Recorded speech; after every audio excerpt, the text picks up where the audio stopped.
Hello বন্ধুরা, আশা করি আপনারা ভালো আছেন। আমিও ভালো আছি। সবার খুশি থাকারই কথা, কারণ পানি উন্নয়ন বোর্ডের একটা নতুন সার্কুলার আসছে।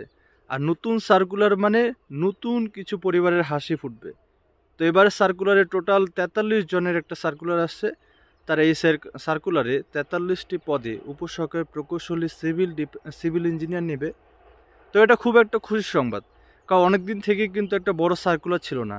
এবং এই সার্কুলারটা যেহেতু পানি উন্নয়ন বোর্ডের, তাহলে তো আর খুশির কোনো কথা, মানে খুশি না হওয়ার কোনো কথাই নেই। কারণ পানি উন্নয়ন বোর্ডের সার্কুলার কিছুদিন আগেই একটা গেল। যারা সেই সার্কুলারে নিয়োগ পাননি, লিখিত পরীক্ষায় আটকে গেছেন অথবা ভাইবা দিয়েও চাকরি পাননি, তাদের জন্য এই সার্কুলারটা আরেকটা সুযোগ নিজেকে প্রুফ করার।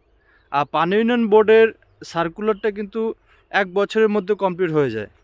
আপনারা জানেন, এর আগে যারা পরীক্ষা দিয়েছিলেন খুব দ্রুত সময়ের মধ্যেই তারা লিখিত পরীক্ষা নেয়।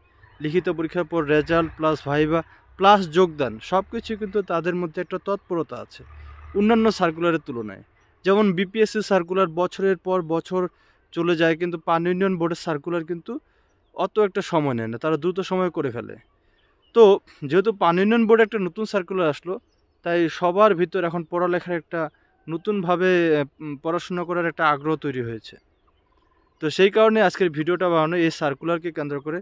যেহেতু সার্কুলার আসছে, সার্কুলার নিয়ে অনেকেই বুঝতেছেন না, তাই আমাকে বিভিন্ন কোশ্চেন করতেছেন। তো আপনাদের এই সকল প্রশ্নের উত্তর দেওয়ার জন্যই মূলত আজকের এই ভিডিওটা। তো অনেকেই সার্কুলার পাওয়ার পর, বিশেষ করে যারা অষ্টম সেমিস্টার, তারা আমাকে মেসেজ করতেছেন। কারণ আমার যেহেতু সিভিল ডিপার্টমেন্টে ক্লাস নেই, অনেকে আমার সাথে অ্যাড আছেন, তাই আমাকে ফেসবুকে ইনবক্সে সবচাইতে বেশি কমেন্ট আসতেছে যে স্যার, আমরা তো এবার অষ্টম সেমিস্টারে কিছুদিন পরেই আমাদের অষ্টম পর্বের ভাইবা হবে। তো ভাইবা হওয়ার পরে আমরা রেজাল্ট পাবো, তো আমরা কি এই পর্যায়ে অ্যাপ্লিকেশন করতে পারবো কি না? তো তাদের জন্য বলতে চাই যে না, এটা আপনারা অ্যাপ্লিকেশন করতে পারবেন না। কারণ পানি উন্নয়ন বোর্ডের যে রুলস, সেখানে নিচে লেখা আছে যে যারা এখনও রেজাল্ট পাননি বা যাদের রেজাল্ট এখনও পাবলিশ হয়নি, এরকম কোনো পরীক্ষার্থী অ্যাটেন্ড করতে পারবে না।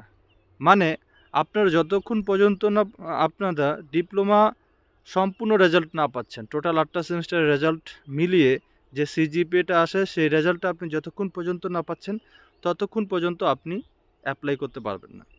এটা একটা কোশ্চেন। তো সেকেন্ড কোশ্চেন হচ্ছে, ওখানে একটা শর্তে লেখা আছে যে কোনো ক্ষেত্রে 3য় শ্রেণী বা 3rd ক্লাসের গ্রেড থাকলে তারা অ্যাপ্লাই করতে পারবে না। এখন অনেকের কোশ্চেন হচ্ছে 3য় শ্রেণী বা থার্ড ক্লাসের গ্রেড কোনটা? তো 3য় শ্রেণী বা 3rd ক্লাস গ্রেড হচ্ছে 2 পয়েন্ট থেকে 2.45।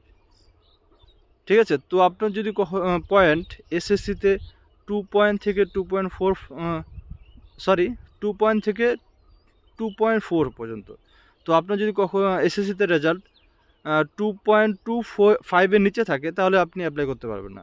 আর যদি এসএসসিতে রেজাল্ট 2.25-এর উপরে থাকে, তাহলে আপনি অ্যাপ্লাই করতে পারবেন।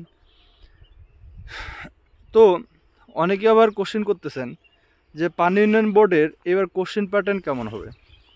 তো পানি উন্নয়ন বোর্ড তো নিজেরাই পরীক্ষা নিচ্ছে, এবং তাদের গত যে কোশ্চেন প্যাটার্ন, সেটাকে আপনারা ভালো করে ফলো করবেন। তো যত সময় যাবে তত যদি তারা কোশ্চেন প্যাটার্ন চেঞ্জ করে, এটা কিন্তু বোঝা যাবে। তো এখন পর্যন্ত যেটা আপডেট, যে পানি উন্নয়ন বোর্ডের কোশ্চেন প্যাটার্নটা এর আগের কোশ্চেন প্যাটার্নের মতোই হবে। তো এখন আরেকটা কোশ্চেন অনেকেই করেন, আচ্ছা পানি উন্নয়ন বোর্ডের কোশ্চেন প্যাটার্ন আগের মতো হচ্ছে, কিন্তু পানি উন্নয়ন বোর্ডের যে কোশ্চেন প্যাটার্ন, এখানে ডিপার্টমেন্টের কোন অংশটাকে বেশি গুরুত্ব দেব? তো তাদের জন্য আমি বলবো যে এর আগের কোশ্চেনটা দেখুন।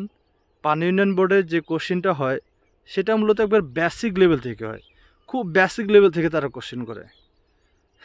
আপনি যদি সেই কোশ্চেনটা দেখেন, আপনি দেখবেন যে এখানে প্রিভিয়াস সাল থেকে কমন খুব কম আসে। তবে এমন না যে একবারে খুব অদ্ভুত অদ্ভুত অঙ্ক আসে, এরকম না, কিন্তু অঙ্কগুলো একবারে বেসিক লেভেল থেকে। তো এই জন্য আপনাকে যদি পানি উন্নয়ন বোর্ডের পরীক্ষায় টিকতেই হয়, তো আমি আপনাদের বলবো ডিপার্টমেন্টটা আগে খুব ভালো করে কমপ্লিট করুন। ডিপার্টমেন্টে যদি আপনার বেসিক ভালো না থাকে, তাহলে কিন্তু পারবেন না। তো আর এখন অনেকে কোশ্চেন করতেছেন যে কোন কোন বিষয়, কোন কোন টপিক, কি পড়লে আমাদের জন্য ভালো হবে। তো তাদের জন্য বলবো যে চাকরি পরীক্ষায় মূলত আপনাকে সবগুলো টপিকই জানা থাকার লাগবে। মনে করেন একটা টপিক একটু আনকমন, বাট যে কোনো টাইম এটা আসতেও পারে।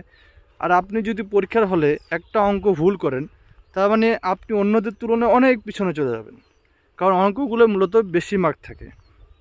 ঠিক আছে, মনে করেন একটা থিওরি কোশ্চেন আসলো, আপনি সেটা মোটামুটি লিখলে কিছু না কিছু মার্ক পাবেন, বাট অঙ্কগুলো যদি আপনি ভুল করেন তা আমার টোটালটাই শেষ।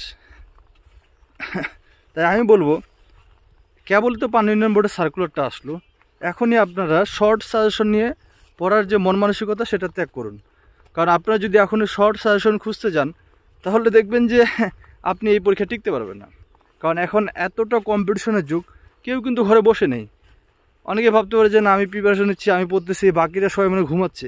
এরকম না, বাকি সবাই কিন্তু পড়তেছে। এখন থেকে ম্যাক্সিমামই তো স্টুডেন্ট আপনার চাকরি বাদ দিয়ে শুধু সরকারি চাকরির জন্য পড়তেছে, এবং অনেকে পার্ট টাইম চাকরি করতেছে শুধুমাত্র সরকারি চাকরির জন্য। কারণ এখন সার্কুলার অনেক আসে, আর 2023 সালে আরও অনেক সার্কুলার আসবে। তো আপনাদের বলবো যে যারা চাচ্ছেন যে পানি উন্নয়ন বোর্ডে ভালো পরীক্ষা দিবেন, এখন থেকে পড়তে বসুন, ডিপার্টমেন্ট ভালো করে কমপ্লিট করুন। আর আপনাদের জন্য একটা নতুন স্পেশাল ব্যাচ শুরু করতে যাচ্ছি, যেই ব্যাচে ডিপার্টমেন্ট বেসিক থেকে পানি উন্নয়ন বোর্ডের জন্য স্পেশালি করানো হবে। তো অনেকে আবার বলবেন যে পানি উন্নয়ন বোর্ডের জন্য স্পেশাল ব্যাচ মানে এটা কি শুধু পানি উন্নয়ন বোর্ডকে কেন্দ্র করে? না, এটা শুধু পানি উন্নয়ন বোর্ডকে কেন্দ্র করে না, এমনভাবে এখানে আমি করাবো যেন আপনাদের ডিপার্টমেন্টের সকল সাবজেক্টের বেসিকগুলো ক্লিয়ার থাকে, বেসিক কনসেপ্ট একবারে ক্লিয়ার থাকে।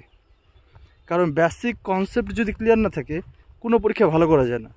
এই জন্য আপনি যদি পানি উন্নয়ন বোর্ডে স্পেশাল ব্যাচটা অ্যাড হন, তাহলে আপনি অন্য যে কোনো পরীক্ষার জন্যই আপনার এই ডিপার্টমেন্ট কমপ্লিট হয়ে যাবে। মূলত আমার কাছে যারা একবার ডিপার্টমেন্ট কমপ্লিট করেছে, আশা করি তাদের বেসিকটা খুব স্ট্রং থাকবে। এবং যারা আমার কাছে ডিপার্টমেন্ট কমপ্লিট করেছেন তারা চাইলে এই ব্যাচে যুক্ত হতে পারেন, কারণ এখানে কিছু নতুন নতুন টাইপের অঙ্ক অ্যাড করা হবে। আর পানি উন্নয়ন বোর্ডে কিছু নন ডিপার্টমেন্ট থেকেও কোশ্চেন থাকবে। তো আপনারা যারা নন ডিপার্টমেন্টে বিশেষ করে ইংরেজিতে দুর্বল, তারা আমি নন ডিপার্টমেন্টের জন্য একটা নতুন ব্যাচ শুরু করতেছি, যেটা সামনের 5 তারিখে শুরু হবে। আজকে হচ্ছে 31 তারিখ জানুয়ারি মাসের, সামনের 5 তারিখ মানে ফেব্রুয়ারি 5 তারিখ থেকে ইংরেজি সাবজেক্টের উপর একটা নতুন ব্যাচ শুরু হচ্ছে। তো আপনারা যারা ইংরেজিতে দুর্বল তারা সেটাও যুক্ত হতে পারেন। আর ডিপার্টমেন্টের পানি উন্নয়ন বোর্ডের জন্য ডিপার্টমেন্টের স্পেশাল ব্যাচ তো শুরু হচ্ছেই। তো আমি বলবো ঘরে বসে না থেকে যাদের ডিপার্টমেন্টের প্রবলেম এবং যারা মনে করেন আমি সঠিকভাবে গাইডলাইন পাচ্ছি না, তারা কিন্তু এই ব্যাচগুলো যুক্ত হতে পারেন। এখনকার সময়টা টোটালি কম্পিটিশনের সময়। আপনি যত বেশি ডিপার্টমেন্টে ভালো থাকবেন, যত বেশি আপনার পড়াশোনা গোছাতে পারবেন, আপনি কিন্তু তত এগিয়ে যাবেন। পড়াশোনা গোছানোর দায়িত্বটা কিন্তু আপনার নিজেরই। তবে আপনি যদি নিজেই বুঝতে না পারেন কিভাবে গোছাবেন, তাহলে অবশ্যই একজনের পরামর্শ নিন, যিনি এই পথে অনেক দিন থেকে হাঁটতেছে বা অনেককে পরামর্শ দিতে সক্ষম। ঠিক আছে, তো সবার জন্য শুভকামনা রইল। আপনাদের কোনো কোশ্চেন থাকলে আমাকে করতে পারেন, আমার ফেসবুক আইডিতে নক করতে পারেন, আমার ইউটিউব চ্যানেল ইঞ্জিনিয়ারিং ক্লাসরুমে নক করতে পারেন। ঠিক আছে, আপনাদের জন্য সব সময় আমি ফ্রি আছি, বা আপনাদের অ্যান্সার দেওয়ার জন্য আমি ফ্রি আছি, সমস্যা নেই। তো আজকে এই পর্যন্ত, সবাই ভালো থাকবেন, গুড বাই।